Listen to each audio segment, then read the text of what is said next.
A nossa dívida interna é muito difícil de resolver e piora cada vez. Se vocês leram os jornais da semana, vocês verão aqui que as manchetes da semana foram dominadas, as manchetes econômicas, pelo fato de que o Copom, Conselho de Política Monetária, aumentou novamente a taxa Selic, que é a taxa que o Banco Central paga para os seus aplicadores, né, para aqueles que compram os seus títulos, em 25%, a 0,25%, e agora está em quase 20%, está em 19,75%.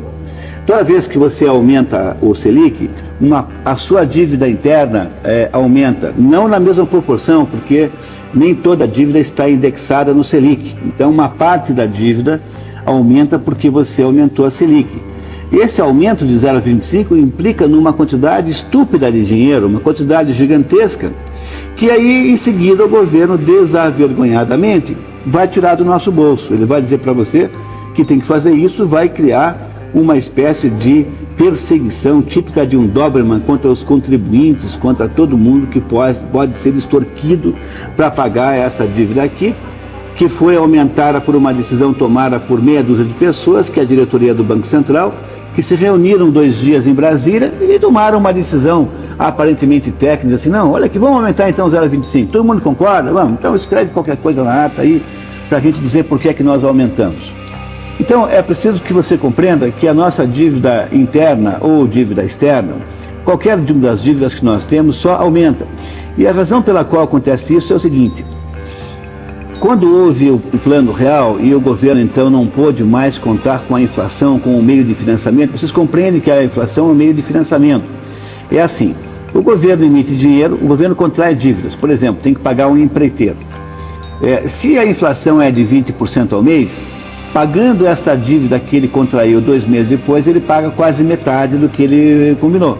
Ou seja, o preço que o governo de fato paga por aquele serviço, quase metade. O nome disso é imposto inflacionário. O governo só tem poder de gerar inflação, porque só o governo gera moeda.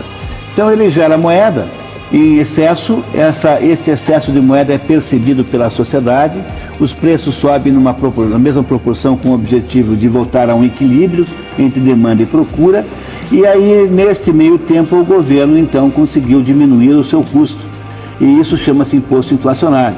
Os pobres pagavam mais imposto que os ricos, porque os pobres eram mais atingidos pela inflação, porque eles não tinham meios de obter a recuperação do poder de compra do dinheiro, como por exemplo no overnight, que era o caso dos ricos.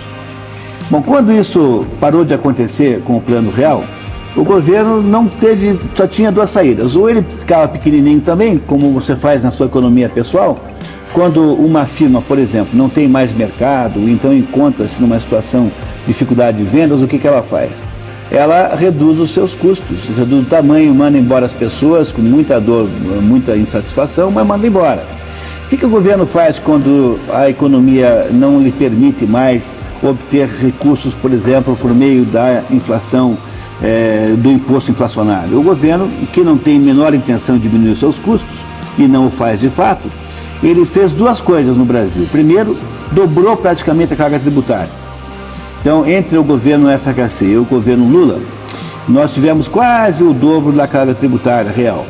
Em segundo lugar, você começa a emitir títulos com taxas de juros muito altas para pegar emprestado no mercado aquele dinheiro que apenas a Receita Tributária não foi capaz de permitir, com o qual ela teria permitido a cobertura das despesas governamentais. Então, o que acontece na prática é que a nossa dívida só aumenta porque há uma tendência natural nos governos em natural e no Brasil em especial de crescer a despesa na mesma proporção do aumento da arrecadação. Vocês não estão vendo agora nos jornais o governo começar a estudar a fórmula de aumentar os salários dos funcionários públicos de acordo com o aumento do PIB? Veja, o que é isso? É apenas uma ideia que revela que o governo pretende gastar tudo que ele puder sempre. Quer dizer, o governo não fará economia nenhuma jamais. O governo não pensa em economia. Como ele não pensa em economia, ele continuará emitindo títulos para cobrir aquele pedaço das suas despesas que a Receita Tributária não cobre, porque a Receita Tributária também tem um limite, então você precisa continuar emitindo títulos. Então, não só porque você emite títulos, como também Porque a taxa de juros que você paga, que é a tal da Selic, em parte desses tipos, tende a crescer o tempo todo a título de controlar a inflação. A dívida brasileira do Estado, que é quase R$1 trilhão, ela só aumenta e tende a continuar aumentando. Não há nenhum fator que possa nos dar alguma esperança. De fato, a única coisa que serviria para reduzi-la seria um crescimento tão extraordinário da economia brasileira que nós pudéssemos diluir esta dívida do tamanho que está hoje numa economia 3 vezes maior. Mas quando você pensa nessa hipótese, você também não consegue enxergar nenhuma luz no fundo do túnel, porque para que a economia brasileira pudesse crescer, digamos, 10% ao ano, 15 anos seguidos, que era o mínimo que tinha que fazer, teria de ter, obviamente, uma tributação muito menor, teria de haver uma legislação trabalhista amplamente menor do que essa e muito mais liberal, ou seja, as condições necessárias para a economia crescer não estão presentes. Então, criamos um dilema insolúvel, que é mais ou menos assim, é uma espécie de efeito Tostines ao inverso. A economia não sobe, não cresce, porque o tamanho do Estado e o tamanho financeiro da gestão pública não permite.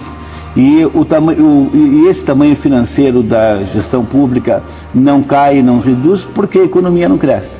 Ou seja, é um dilema absolutamente insolúvel, que não parece ter aí nenhuma possibilidade de solução. É por isso que eu tenho dito a vocês aqui no programa que a tendência da economia brasileira é ficar flutuando em ciclos de alta conjuntura, aquele em que do qual nós estamos saindo agora, estamos reduzindo, e ciclos de baixa conjuntura, naquele efeito da roda gigante que nunca sai do lugar, embora as pessoas que estejam sentadas numa cadeirinha daquelas tenham a sensação de que elas sobem e descem, que elas se movimentam.